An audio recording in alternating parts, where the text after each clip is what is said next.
Welcome to the Shootnami, the show that knows that deep down you fuck with Chad Gable's theme just like us. Yeah. And it's okay. It's okay to admit it.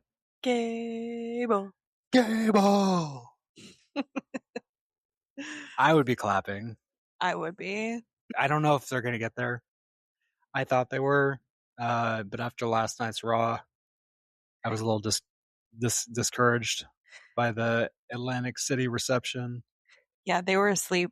They were asleep for Chad Gable, and I don't think that's fair because he was a part of the best match of the year. So I think the way you shoot those moments is also very important. Like they had like this chest up shot where like he really wasn't even in the center of the frame. yeah. And his hands were clapping overhead, and there was only a little bit of the crowd in the background.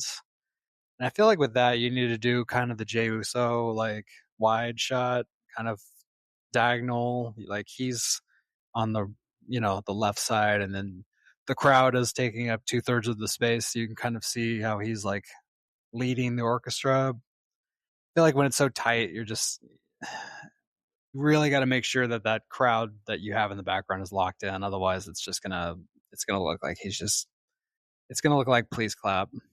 Yeah, definitely. And it's definitely. giving please clap right now, which is sad because I feel like I might get in trouble for saying this, but I think AI cooked on this one. You think it's AI? I think I don't know if it's AI, but I know that if it is AI, I think for Chad Gable, I think AI Make me a song. might have cooked. Make me a song. Make me a song. That's kind of like pretty American. Hey, listen, everybody's getting on them for using like I guess they're saying it's a program called Suno. It's their own. Is it their own like agent or? But listen, I've heard enough Def Rebel to be like, maybe we just give AI the ball for a couple. Maybe we run a few plays at the goal line for AI just to see if we can punch it in, Oh my god.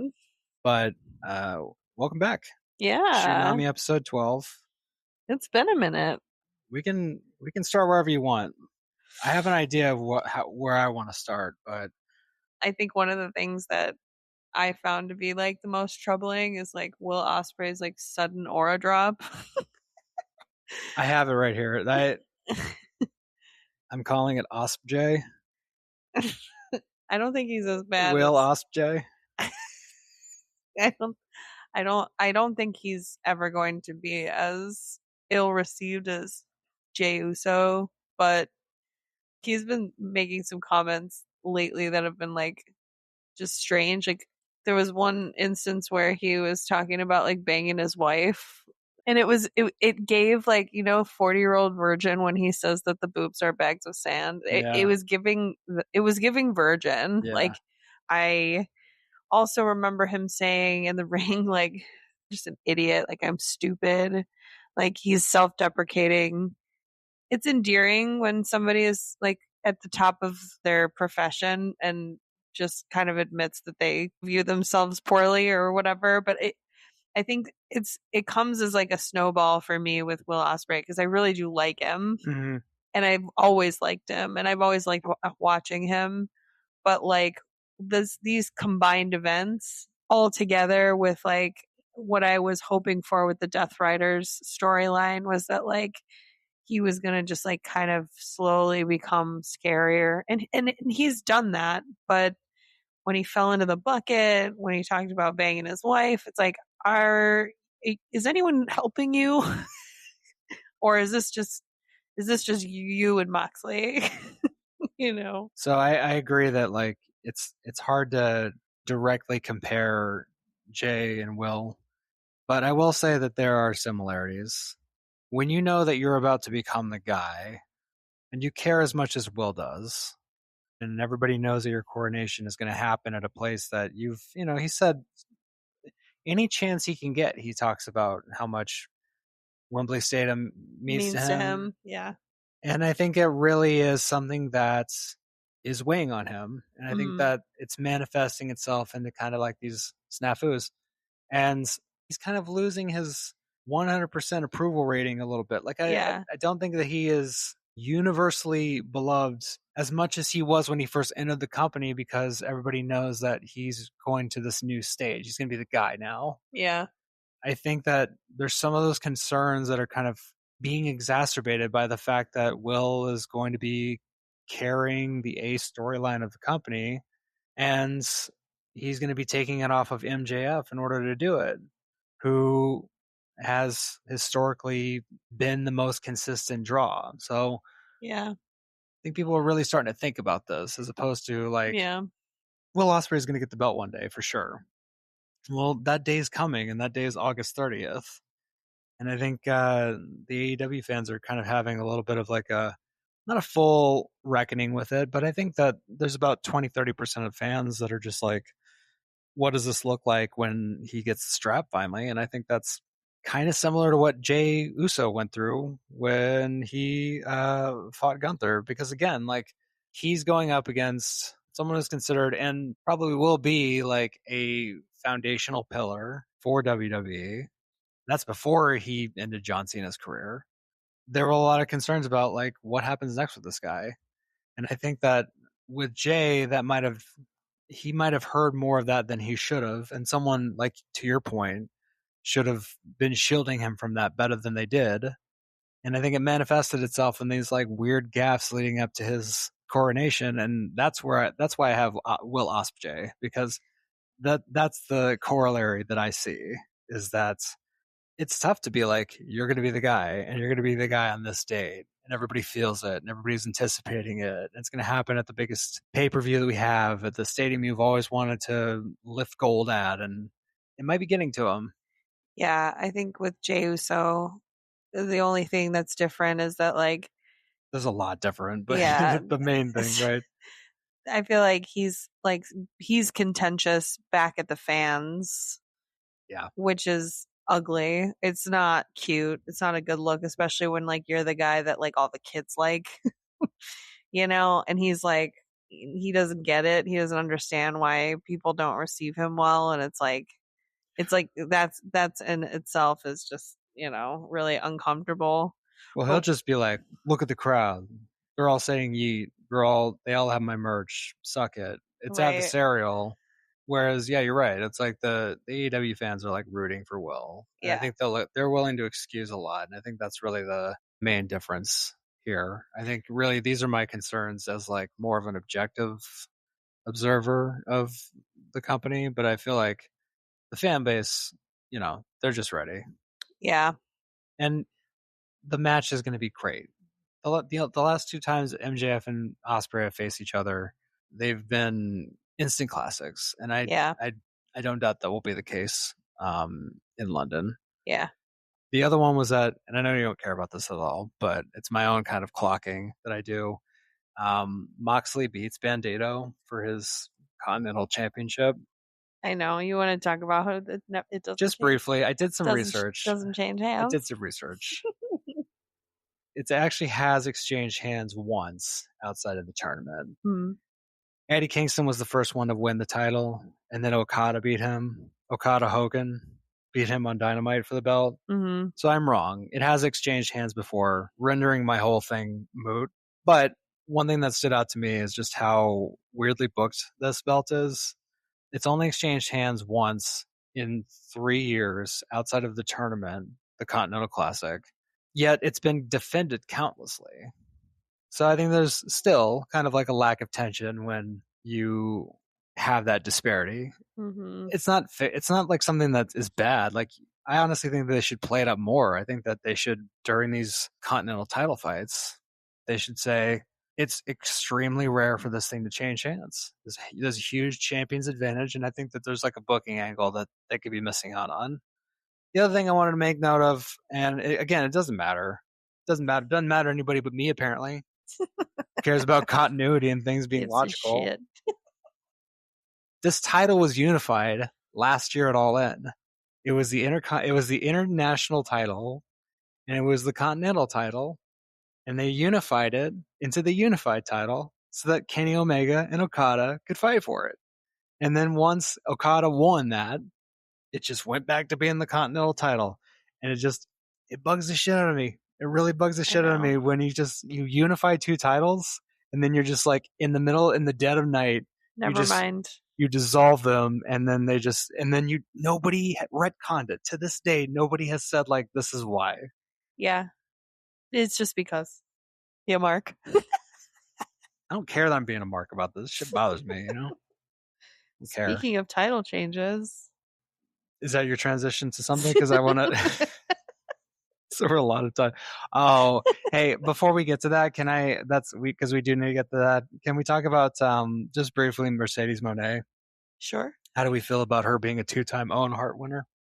I think she's gonna get whatever she wants at that company, I you think she's know. found a really nice sweet spot in that fan base where somehow she's the only wrestler who can put somebody over without actually putting them over. Yeah.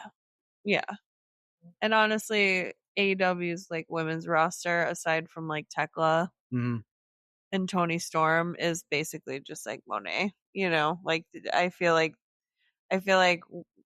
there's a few others, obviously, Yeah. but I'm talking like No, I think you're A right. status. I think you're right. I think I made that face because I wish it wasn't like that. Right, I me feel like too. it wouldn't have to be that way. Me too. Me too. Trust me. Like AEW's women's division, like blood and guts, I'll never forget. You know, I'll Right. literally never forget it. Sky red. Yeah. But I mean, I have not seen I don't see that type of energy with No, how they don't have top gals. no, and they don't book them that way either, you know. And so I think Monet is just kind of on this like A tier that the women's roster just can't even touch, you know. And it's just like Tony Storm was there with her, but like, Well, you're hitting on my two questions from this. yeah. Mercedes is on like that A tier, and I think that Tekla, she probably is there. I mean, to me personally, she's more exciting for me to Yeah, watch. on this show, Yeah. go to Instagram. You already know that she has our Yeah. stamp of approval. That said, you're right. There are not a lot of top gals. There are probably three, and one of them is on a milk carton currently. My question is that she faced Maya World, who I had never heard of. I've never seen I've before. never heard of. We saw her on Dynamite, and she had a nice showing. We Was saw it her. Athena? I don't think we saw that one. I did want to talk about Athena though. I was certain this was her time to win the Owen, and then to then use that as the opportunity to hop over to Dynamite from Ring of Honor, the purgatory that is Ring of Honor. I thought that this was the opportunity for them to elevate her into that tier, and she lost in the semifinals to Maya World. And I'm really happy for Maya World. I feel like, she went half an hour with Mercedes Moné, so all credit where it's due. I just wonder if maybe Athena might have been a more productive choice long term in terms of just like expanding that kind of top gal pool. I think she just took a really long break, and I think that's Could be it. I don't know anything about her. You're the dirt sheet specialist, so you no, might know I exactly don't where know she's any. at. No, I don't know any, but I just know that she took a pretty long hiatus recently. Okay, Like she just came back. Like right. that was the first match I saw her in since I think she fought with Tony Storm in like a four-way match with Mercedes Moné, Yeah. which is a long time ago. So I think that that's probably the reason for it, but we'll probably see more and more of her, and I hope she fights Tekla. I mean, that's why I was convinced before I knew that Mercedes was the wild card. Like that was my thought when I looked at the Yeah, bracket. I was like, this is Athena's to lose if that wild card isn't Mercedes Moné. And then when she showed up, I was like, wow, shit, yeah, she's definitely going through to London. But yeah. now instead of wondering why Athena didn't get the push, now I'm going to kind of spin it so that now I'm going to be a little more cognizant of how they use Maya World going forward, because obviously, like, it's a huge endorsement to leapfrog Athena for that I have a spot. controversial thought though, because they did mention that like she lost like her brother or something like a day Mm, before she went over in You think her we got like a match. little Alba Fire situation? It's an Alba Fire situation. Okay. I think it was like a situation where probably like they rallied and were like, "Hey, let's just do this. Yeah. She's not going to win anyway." Like, I'd be more inclined to believe that if it was like a one and done thing, but the fact that it was a run makes me think that this might be more like a Kevin Knight situation where mm-hmm. they might think they really have something here. Yeah, totally. The Kevin Knight ascendance wasn't as abrupt, I guess. Yeah, Wasn't I didn't know that Maya World was someone who was about to have the rocket strapped to her, you know what I yeah. mean? Um No, she came out of nowhere. I've right. never seen her before. Which, hey, you know what? We've seen one match, so it could be something where like in the next few appearances we really it comes together for us. But yeah, those are kind of my pervading thoughts on Forbidden Door. It's the great wrestling that you expect. I think that maybe we could have done a little bit more to inject some intrigue and some suspense in terms of who was advancing. And then just briefly on the cage match, I just think that maybe MJF was. I don't know if at this time you want him to kind of like be in kind of like a one of those like goofy matches. Oh, I totally agree. In fact, it felt weird to have him in Yeah. a cage with all these other guys when he's really like he's the Mercedes Monet of the men's side, you know? This is the thing that's interesting about him because his whole character is that the thesis of the MJF character is you marks have to do that to get over, Right. not me. Right. But every now and again, he'll do some shit like that. Yeah, he will. And I think that it's good in terms of his like versatility. Yeah. But at the same time, you know, this is all in season. Yeah. And I think that you really want to be positioning him as like the untouchable bad. Well, and like this is what's funny is like technically speaking, all the promos leading up to that match Mm-hmm. put him in that position. You know, Mm-hmm. like, hey Don, I need 5 of your dumbasses to like help me in a match. Right, but then it's MJF and five dumbasses, I you know. know, and I that's know. kind of what I. It didn't look good in the final product, but like all the way up until the match, it was that type of thing. It Yeah, just there's just a little bit of booking friction that I have. There's that, and also the fact that we have our own Hart winner. That tournament is to determine the number one contender, but everybody is gunning for MJF in his title. In some form or another, you have Mark Briscoe, Kevin Knight, Osprey, and Andrade, who had the face turn. oh yeah, he did. I think he's a great person to pair with MJF on a Dynamite when you want to have the AEW title on the line. Yeah. But right now, they really need to clear the runway for Osprey because we're inside 2 months now, and you've got three guys. Maybe it's part of it though. Is like you don't know which one is gonna come to the surface. It kind of Yeah. keeps you guessing, which I understand. Well, I like setting the table for my biggest match of the year. You know, Yeah, that's my preference. So, totally. you know, you want to make that feel like the biggest fight because it is. I know, but are they gonna have like a like everybody join forces to take the title off of MJF? Maybe like I hope not. I feel like it's just yeah, I'm I'm so tired of the WrestleMania 41 finish or the yeah. WrestleMania 40 finish. I wouldn't be surprised. I wouldn't be surprised if that was like part of why this is happening. I don't But want to do like a bloodline rules thing where it's like yeah, everybody we all wrap up the ties that binds throughout the entire year into one. I think that's good every now and again, but it's like WWE did it, AEW did it, and I'm ready for them to just kind of conclude all in. And really, for me, it's like WrestleMania this year, where it's like I think just having a really great bell to bell match with no bullshit really goes a long way with people. oh, I know. I agree. Like it's so rare. It's so rare that you don't get just some form of bullshit in every match. It's almost like that pressure in like GM mode, you know, where it's like you need to you need to book like a Like special schedule a run in this week, and yeah. you get like the special You get promotion like half card, a star for and it. you're like, Like oh well, I wasn't planning on it, but I do need that card.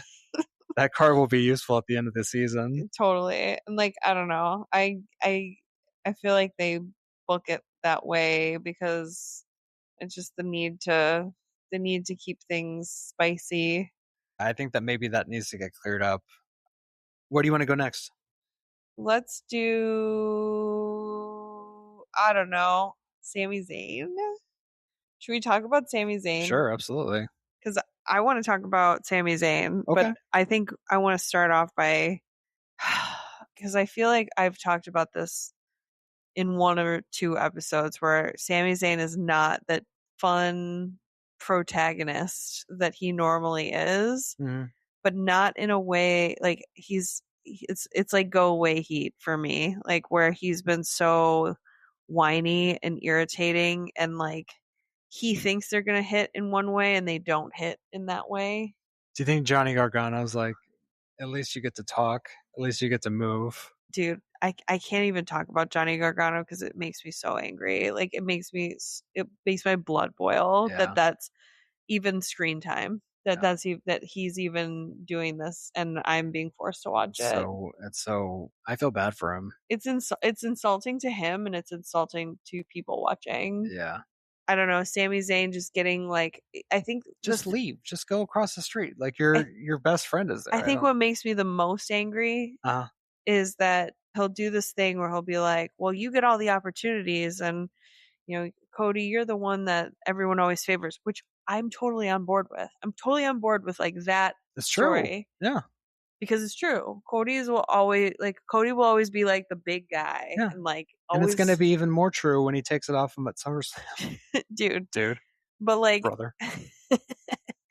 but like the thing that Sami Zayn does that just pours water on me is like he doesn't have conviction. He kind of has Yeah. this like, well, I'm the good guy, but like you should apologize to me, but I'm the good, like I don't know. He just like, He'll slap Cody and then I'll be like, I'm sorry, man. I'm weird. I didn't dude. mean to do that. And I think then, I was trying to exactly like I'm trying to find words to describe it, but it's that in a nutshell. It's like him slapping Cody is such a cool moment, and it's a moment that like I feel like a lot of people are waiting for, but then goes and says, "Oh, I'm so sorry. Like right. I fucked up. I fucked up. I fucked up." Just lean in. And it's like, no, if you hear these boos and you Right. kind of feel like it's starting to turn like do not be the last one to realize that everyone hates you. And I think that's why it's been troubling to me because Sami Zayn has always been like such an energetic person and so much fun to watch. And you always have root. I mean, at least in my, I would say, semi short experience being a wrestling fan, like I've always rooted for Sami. Yeah. I cried when he got the I was title. wondering when you were going to get to that. I cried. But in spite of everything that I just said, she did. I can confirm. I cried. I really am happy for him. And I know, like I said, that it's probably going to be short. It's going to suck when it comes off of him, like at SummerSlam or Right. something. But I'm happy for him. And I just haven't liked what he's been doing, and I can have two thoughts at the same time. They said on commentary during the match that this was his 10th championship bout. Really? The first time in 10 opportunities, I think. Damn. And he's good enough to get it too. It's really surprising that this iteration of his character is the one they decide to put the belt on because I think if there was really one challenger to Roman Reigns' 4-year title reign that wasn't Cody Rhodes, that people actually convinced themselves might take it off of him, it was Sami Zayn when he fought Really? him in Montreal. Wow.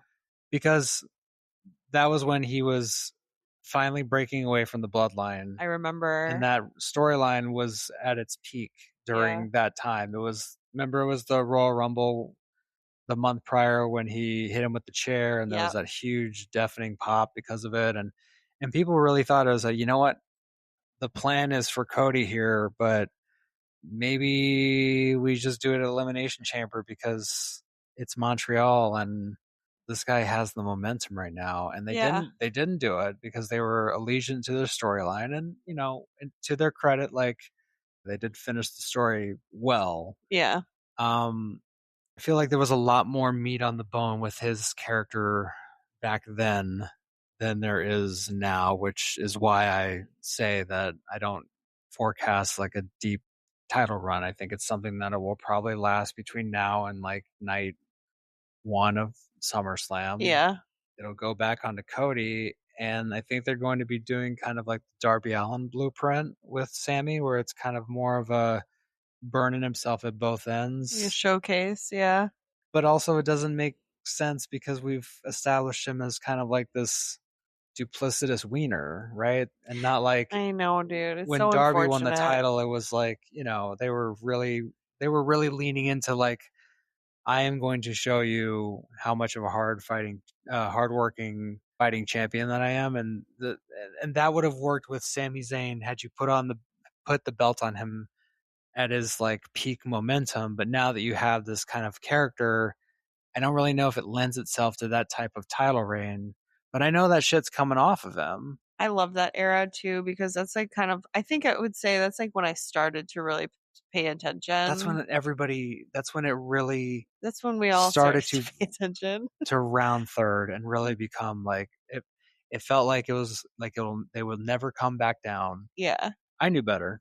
Well, and I remember seeing like this one video on Instagram that was like a compilation of like Sami Zayn making like the Usos and Roman Reigns like break character Mm, because he's so funny. yeah. And like I don't know, he would just like say shit in promos or like say shit kind of off to the Yeah, side. the one where he goes, he's like, he's just not feeling very oozy.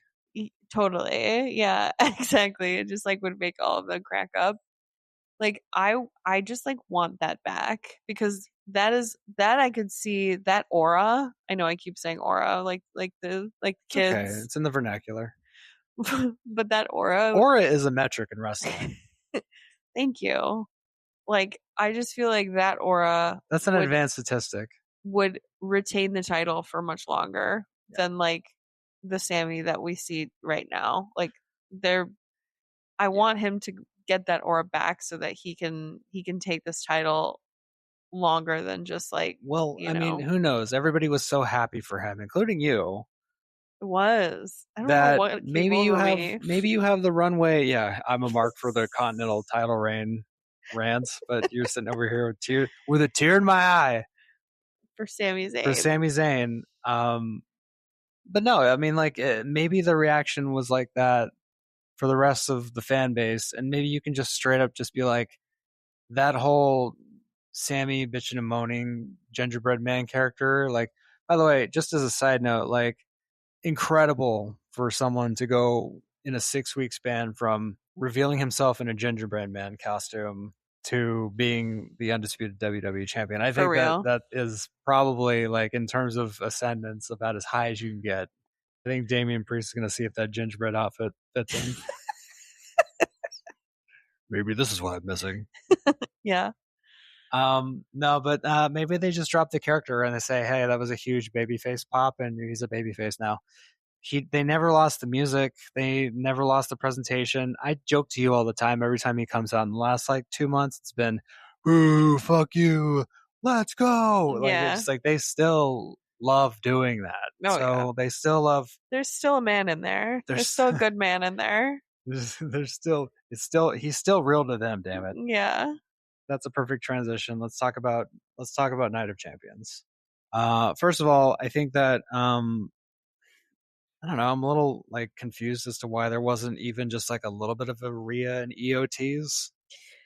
Or Like she, Raquel and Liv.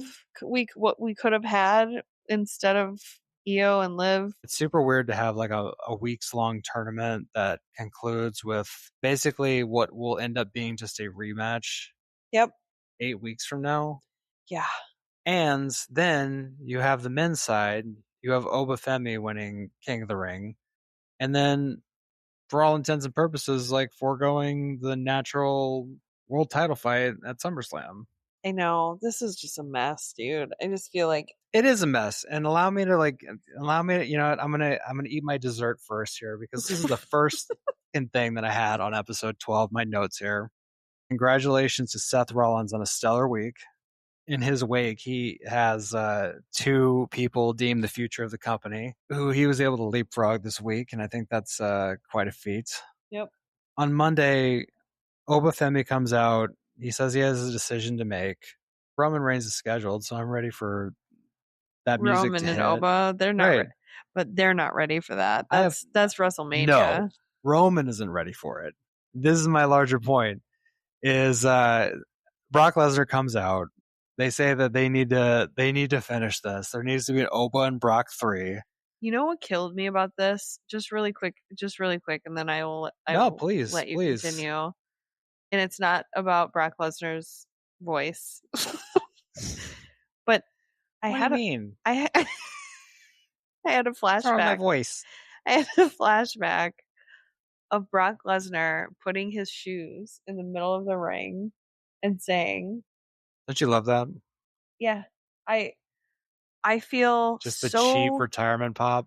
dude, I feel so pissed and angry when they do this shit because it's like exactly what you said. It's cheap. And then basically say like, I'm completely disengaged from the product. Oh yeah, openly don't watch the I'm show here to sell a match that we're going to have at SummerSlam, and I'm going to just preemptively say that I don't care about this at all. to lump onto that. He was like self-deprecating, being like, I'm not good at promos. That's why I have Paul Heyman. Then let Paul Heyman do it because, Right. bro, again, not to bring up aura points again, but like, holy shit, every time Brock Lesnar comes out there and he's not fighting, he is just such a wiener. Like, he's such a wiener. He gives me the ick so hard. And when he was saying, like, The plumpest wiener, but a wiener dude, nonetheless. and like, you'd think if you were that big and strong, Right. aura points would just come naturally to you. And they do when he shuts the fuck up. When you like when you act like a big scary monster, Right. like that nobody can contain and like doesn't speak. For some Holy reason shit. this week he decided to be like, I got to get this one out. Hold on, let me shit on the show, shit on you, do a crotch like what do you call low blow, Yeah. and then like just completely fuck up the pacing of the promo and Right. like everybody's thinking like these are these guys' third match and they're gonna squash it, but it's like we had to deal with a fake retirement. We had to Yeah. How do you know? just, How do I you know? it's just like yeah, it's like I just We put might this have Oba and Brock 6 by the time we get to Mania and so Riyadh, you I know? know they're just gonna pull this match out every time they have a bad booking. They're gonna be like, well, we suck at everything else, but Oba and Brock are gonna go at it Well, again. okay, so let me leapfrog off of that point because they did what I thought that they should have done the second time, which is actually add a stipulation, and they added a big one. So this is Hell in the Cell. The last time that we had Hell in the Cell was Drew McIntyre and CM Punk. Mm-hmm. Here's why I'm encouraged by this. It seems like, and maybe this was just because it was just those two ready to go all out because of the feud that they had built. Obviously, the Oba and Brock feud, even though it has generated a lot of excitement, it's nowhere near comparable in terms of like creativity and pacing and longevity. It seemed like WWE really revisited the premise of Hell in the Cell Mm-hmm. and made the decision of this is the feud ender of feud enders, Yeah. and we're only going to go to this. We're only going to ring this bell if we've earned it. Right. So in that way, I am excited Yeah. that this is the stipulation. I do think that the feud has enough excitement within the fan base to really warrant this type of match. But, you know, when Punk and McIntyre did it, I think it was around like 25, 30 minutes. I'm not exactly sure the. Oh yeah, Brock Lesnar's gonna be like 5 minutes. I was gonna say You guys don't. You're not gonna get a they long might it might take longer to lower the cage than than Brock it Lesnar. is to actually have the match inside of it. Yeah. I hope not. I mean, I really hope that they decide to do something very that stands out. I think that so far the two matches have been, and I always knew that this was going to end in a third one at SummerSlam. I always wondered how they were going to square that circle with Oba winning King of the Ring. and they did it in like the most clumsy way possible with him Yeah. just being like, no, never mind, I don't want the gold, will always be there, I want to settle this with Brock Lesnar. Sure. um That was so clunky, wasn't it? it's a question I have in my notes for you, and that's, does the stipulation excuse the bullshit swerve? Because I was a bit torn, I was like, I'm oh, come torn. on, is he really gonna go, are we really gonna do this instead? I'm torn because again, I'm still so angry about the retirement that like Yeah. I just think it's like based on these two guys' chemistry that they have to continue it. But I think they could have used like some breathing room, like Yeah. I don't think we needed it so soon. But like I'm not gonna lie, like I'm excited for these two guys to go at it in a fucking cage because like it's gonna be cool. I just think Brock Lesnar, any match that he does is gonna be like less than 10 minutes. Yeah, no, I agree. So, do you want to? I kind of want to end on Roman and Seth Rollins, and then do like a quick detour into NXT. Get in our Great American Bash thoughts. Okay. It was a stretch of solid matches. I think that the only one that really kind of felt like a reversion and back into kind of like the NXT that I've been avoiding was the Shiloh Hill and Tristan Angels match. Mm-hmm. I think it might have been a little too goofy, a little too like COVID cinematic match No, I liked it. vibe. I liked I it. know you liked it. I liked seeing what was under that ring. I like to see him continue to I adjust like I his like mask down there, I like that somebody went down under the ring with a camera and and lighting pre-taped it, right? no, I don't was it pre-taped? I think that was pre-taped. That would be pretty funny The actually. pre-taped segment of him being attacked by Shiloh Hill in a mask. I It was shot weird because I was like, is that supposed to be someone different? I Because think it's it was someone clearly, different. but I'm pretty sure his mask came off and it was him, right? No, It because he was came out on the side. it was a bit confusing Okay, maybe it visually. was confusing, but I liked seeing under the ring. I thought that was cute. I thought it was a cute like It's a weird addition. ringtone.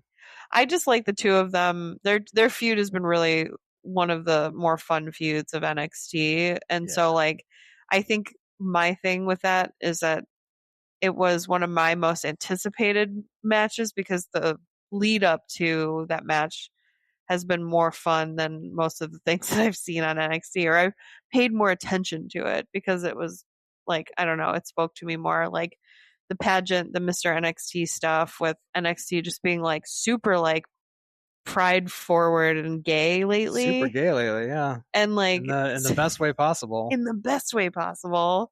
And this kind of like redneck character versus this like prissy like Yeah. English like it's like it's an old school It's such a wrapsling. throwback It's a angle. yeah, it's a throwback and Yeah. like they've been doing it really well. Yeah. And so And like they should keep doing it. They should keep mining it. I don't think that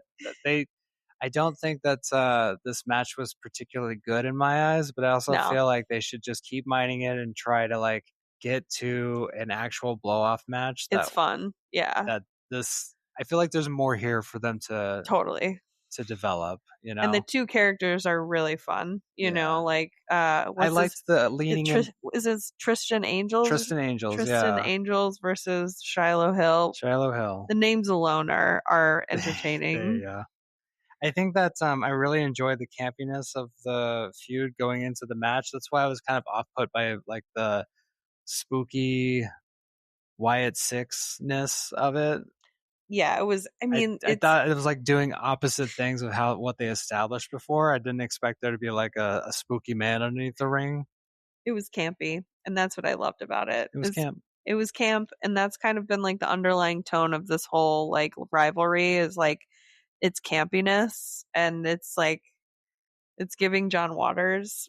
Yeah, which And isn't bad. They need a way to distinguish their programming, and I feel yeah, like they're on the CW, and I feel like CW kind of has that like younger, campier yeah, programming, and I feel like maybe they're trying to like emulate that a little bit.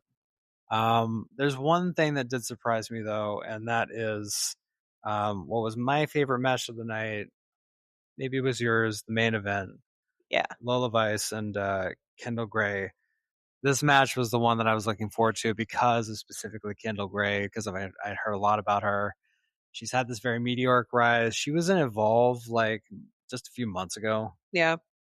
Um, She reminds me of Alexa Bliss. I don't know why. It's just she reminds me of like young NXT Alexa Bliss. I don't know, man. Like I'm getting a lot of like Natalia. Yeah. Just like a practitioner. So, I've heard a lot about her. I know she's kind of has this really big groundswell. In the last episode, I talked about when we did, our NXT segments. I talked about how there were champions and kind of like this like middle valley between the Oba Femi generation and like the guys that are the Lizzie Reigns, the Mason Rooks, the ones that are up next. And then there's like Tony D'Angelo and Lola Vice. Yeah. As kind of like these champions that are kind of I position them as like almost like in the way. Yeah. Something to be like just transition from. And I want to say that I'm here to issue an apology to Lola Vice. Yeah, Lola Vice was great. I really am. Like it's like that Shaq meme where it's like I was not familiar with your game. When she first came on, it was during that NXT 2.0 period where everybody was given like ridiculous names. All the characters were super broad. Back then, it was just kind of like she was a part of that trend of on the nose character building. Yeah. That they almost felt like was emblematic of how they had lost faith in their audience and they needed everything to be like super broad in order to get people to understand and really find these people, this new crop of talent compelling. And I think because of that, for a long time, ever since, I've kind of tuned out on that whole band, so I came in, Kendall Gray is like the newer, shinier objects. I shouldn't say it like that. I say like the more ascendant talent, the one that's had like the big meteoric rise. Lola's had the belt for a minute. But I was kind of, more drawn to like, oh, I want to see what, this person who's coming from Evolve and is is already up to NXT already. And then they had this match and I realized that I looked at Lola Vice and I saw someone that really just could be on the main roster. Is ready. Like she is ready. Like, I don't think that it's, I think the only thing holding her back really is just kind of like whether or not they have anything for her right away, which I think is a totally fine reservation to have because she is definitely the type of person that I would not want to see lost in the cracks because they just didn't have anything interesting for her right away. And she kind of, because so many people have stalled out like that. Karrion Kross was like a can't miss blue chipper coming from NXT, and he, they didn't have anything for him, and they wanted to do something different with his character, and they didn't really know how to change the presentation or what they wanted to do with him, and there was just like a series of false starts that ended up in now he's an MLW. Yeah. Same thing with Keith Lee. Like I loved Keith Lee. I wait for Keith Lee every single day. I heard something about Keith Lee, and I don't know. It's just I can't remember what it was, but I think he's going to reemerge soon. He's a mystery. It's just like nobody knows what's really going on with him. But a lot of it is that they just don't have anything lined up for these people that are really talented and are over with the audience. And I saw Lola Vice on Sunday, and I saw someone who, I don't think I had that same feeling since I saw Stephanie Becerra at Forbidden Door. Yeah. Where it was just kind of like, I couldn't explain it, but I was just like a feeling. It was like a look that she had in her eye. It was the way that she carried herself. Let's go, like, I'll use it. I'll say aura. Yeah. It was a self-assuredness and a confidence in herself, her character. Oh yeah. She's a hard hitter. MMA background. She's an incredible striker. And I think that alone will really ingratiate her and really give her like a niche on the main roster. I think that would be great for her because I think that was my reservation with her too. It's just like the song and the shaking and the you think she's there for a reason, and then you actually see her in the ring and you go, no, there's a full package here. Yeah. And this is all I wanted to say. Honestly, this is my whole NXT Great American Bash recap is that fine show. I'd give it a B minus. Lola Vice, I would like to issue an apology because like the last time we were talking about NXT, I like just made it seem like she was this like obstacle to be like circumvented so that like Lizzie Rain could get a title reign, like Yeah. and it's just not the case. Halfway through, I was like, I hope she retains because I'm just Yeah. ready, Ready. I'm ready to actually lock in. I'm ready to visit Vice City. And I came too late. But Yeah. so yeah, that's my Great American Bash spiel. But let's talk about this Rollins and Reigns thing to wrap up this final segment. So Roman ends this promo by saying that he accepts Seth's challenge by saying, I accept, brother. And Seth also calls him brother on a couple of occasions. And I found it fitting because I think that this was the most Hulk Hogan shit. Why? Well, I'll put it to you this way. Like, Braun Breaker's like chance to become the future of the company is on a permanent hold. It's on ice. It's on ice. And who put him there? Seth Rollins. Exactly. Because they turned Braun Breaker into a dog, into like a subservient heavy, into an enforcer, and he got swallowed in the shadow. Nobody did that for Obafemi. You know what I mean? Yeah. It's like if you put Obafemi in like the new bloodline and be like, oh, it's Solo, it's Tama, it's Tala, and it's Oba. Yeah. It's like Oba's not getting over like that. Yeah.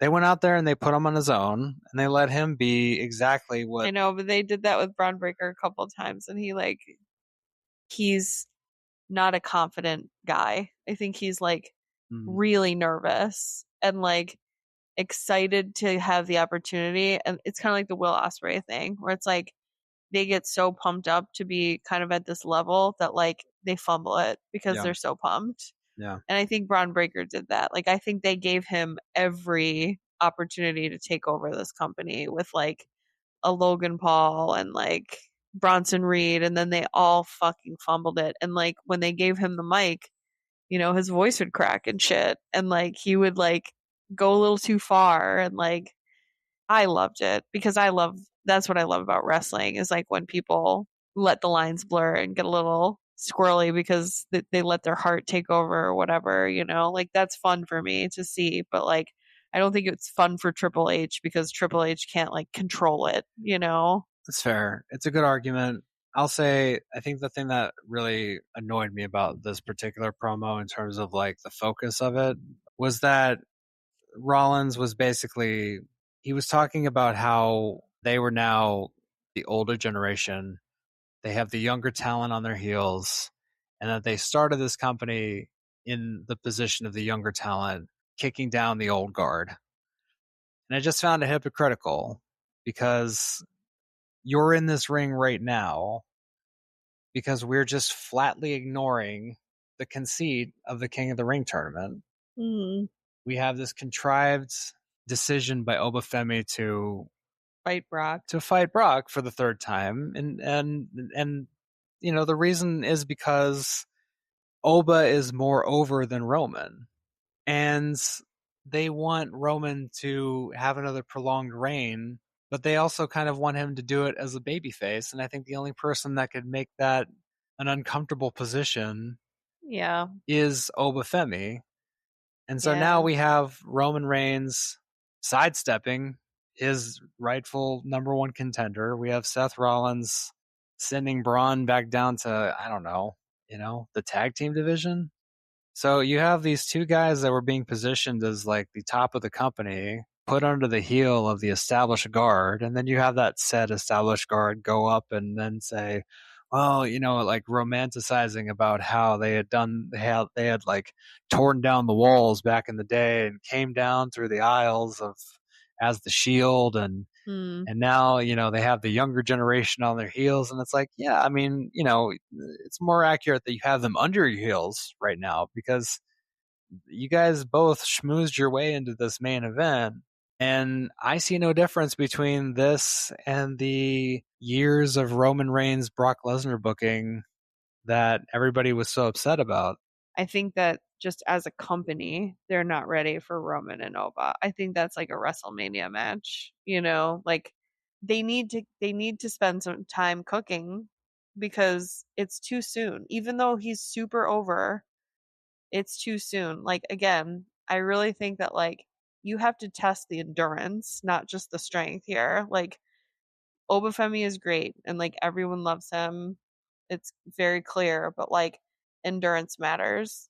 I think this is exactly what Joe Anoa'i said to Paul Levesque backstage. I think this was his pitch when the idea of Oba and Roman for SummerSlam was brought up. Like, well, like you got to wonder how this stuff really, bears out over the Well, course of like listen, months and years. You that's can't coming. just give him the belt, right? Like, Well, I appreciate that, but like Roman Reigns did get fucking dog food poured on his head and have to like I wasn't even around for that era, but like he earned that spot after like years and years and years of waiting and being shit on and like being tested. this Like feels like this feels like Obafemi comes in politics to me. Obafemi comes in from NXT with this like gimmick. I understand. Like I wouldn't put the belt on him this soon either. Like he needs to wrestle everybody and like prove he's really like the shit. You do want to try to be cautious of that, but you also don't want to miss like the peak. Why do you think that Obafemi won't be able to continue? Do you think it's just like lightning in a bottle kind of thing or I just think that he's a very difficult guy to be able to have like a prolonged climb to the top. It's like, what is the kayfabe reasoning behind this, other than just like I have to settle this feud that I have with Brock. It just feels soft to me. It feels more to me like you've put a lot of your eggs in Roman Reigns' second title run, and there might have even been some collateral damage with it with Punk. It yeah. remains to be seen. It's been rumored Yeah. that he wasn't too happy about that. Yeah. So you have your eggs in this basket, you put your chips in, and then along comes this guy that, oh shit, he might actually be like exponentially more popular than Roman Reigns if the fans are given an opportunity to see them share the ring with each other. And I think that they're evading that because I don't think that they want to know the answer to that. Yeah. And so I think that combined with Seth, it's one thing to have a failed angle. This is my issue with Seth. This has always been my issue with Seth. He continues to like fail upward. Mhm. Lest we not forget, the Vision was founded because of a big surprise swerve with Paul Heyman turning his back on Punk and Roman in the triple threat match. That was Seth's time. That was his moment. Yeah. That was his platform, Mhm. right? And he used that for the Vision. And again, they took one of their blue chip talent, Braun Breaker, and just like Obafemi, they strategically sidelined him in service of this story of the Vision, of the Bloodline 3.0 or whatever it is at this point.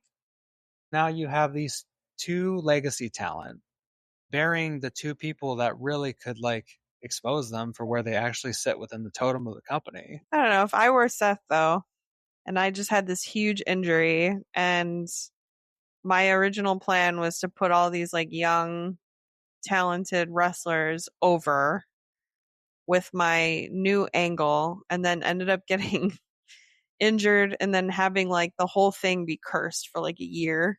I think I would do the same fucking thing. Exactly what Paul Heyman is doing in storyline is that Yeah. you would say Fuck this this. thing is a dud.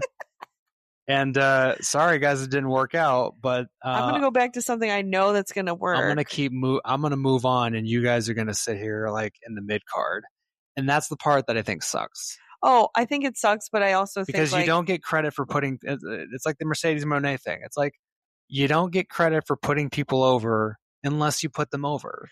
I know, but like again, like I'm thinking about it from Seth Rollins' point of view, not like our point of view as the This isn't Seth Nami, okay? This is Shootnami. well, these are all people. These are all personalities that are fighting for the top spot. And like, if I were Seth Rollins, I think I would be like, fuck whatever this was, this mess, like how do I know for a fact I can be in the main event without taking any risks whatsoever?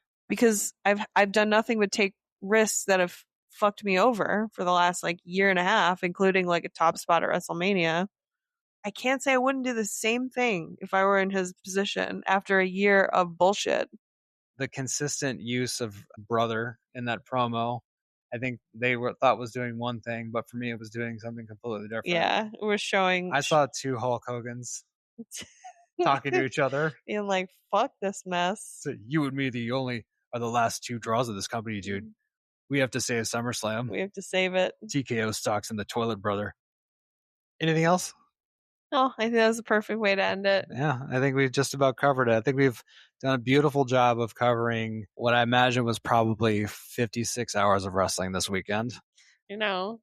But I think that'll about do it for episode 12. We'll be back in the coming weeks. We want to get at least one more in before we have to go on the SummerSlam circuit. But for now, I bid you adieu. We must bid you adieu. I never know the end of that, so it's like he goes, "Mwah," and good night, bang, bang, or this your warning shot, bow. Oh, terrible, awful. Hey, have a good night, everyone, and thanks for joining us. And we will catch you on the next one. Okay, goodbye.